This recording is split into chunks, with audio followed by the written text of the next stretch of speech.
this. That's for them. That's for them. That's for them saying. I am Christine A. Rojas. I am Hazel Dalanda. I am Angel Nicole Ferrer. I am Donalyn Macaraag. I am Angela Babes Castro. And I am Maria Cristina de la Cuadra.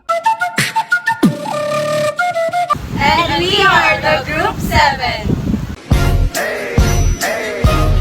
Come and join us to find out what it takes to be a professional teacher. I got a condo in Manhattan. Baby girl, what's happening? You and your ass invited, so gonna get to. The teaching approach that we used is active learning, wherein it encourages students to participate actively in the learning process.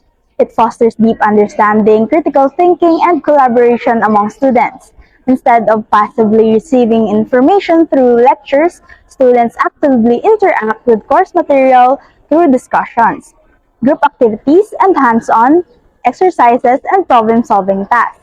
This approach promotes deeper understanding by encouraging students to confront and attempt to understand complex concepts, ask questions, and apply their knowledge in real-world context.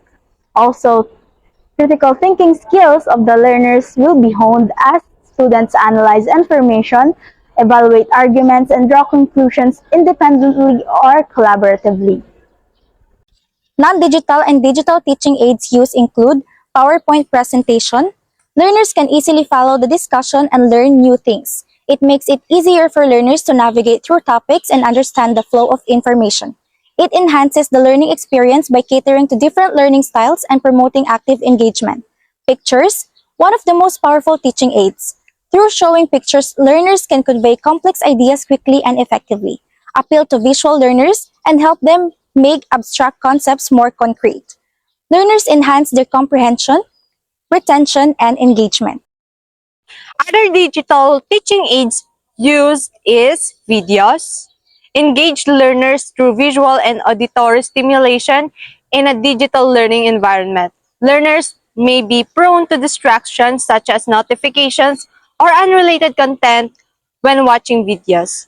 Whether used in traditional classroom settings or online learning environment, videos have become an integral part of modern education, offering educators a powerful tool to enhance instructions and facilitate learning.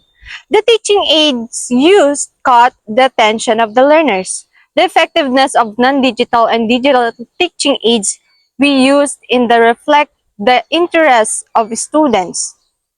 The relevance of the content, the engagement level of the materials, and the instructional designs, the teaching aid were carefully selected to align with the students' interests, learning styles, and preferences. They are more likely to be effective. We incorporate videos related to popular topics and interactive digital activities that cater students' interest and engagement. We didn't really encounter problems using digital technology while teaching, but there are some issues we had like forgetting to put lines between each word in our assessment, and our motivational activities weren't quite aligned with the topic.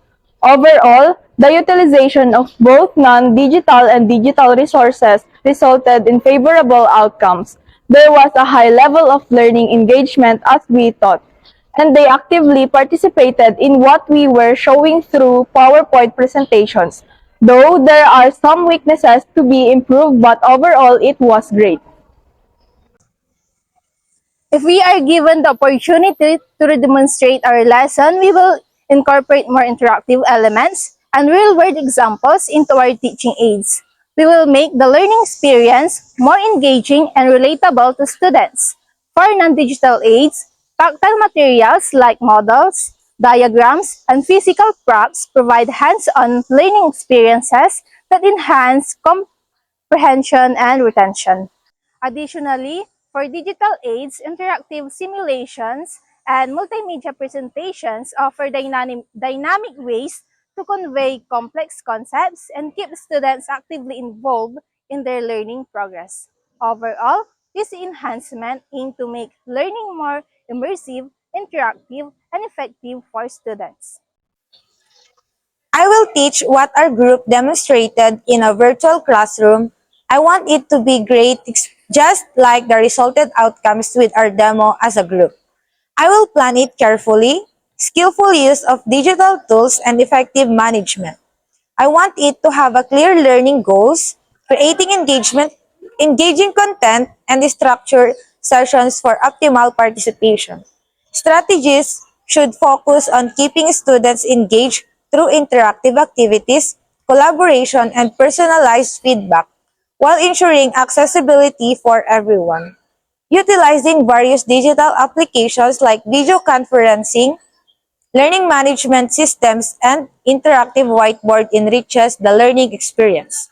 Managing the virtual classroom involves providing support, analyzing student data for tailored instruction, staying updated on technology, and ensuring security. Ultimately, success depends on a seamless integration of planning, execution, and management, creating a conducive environment for learning and development.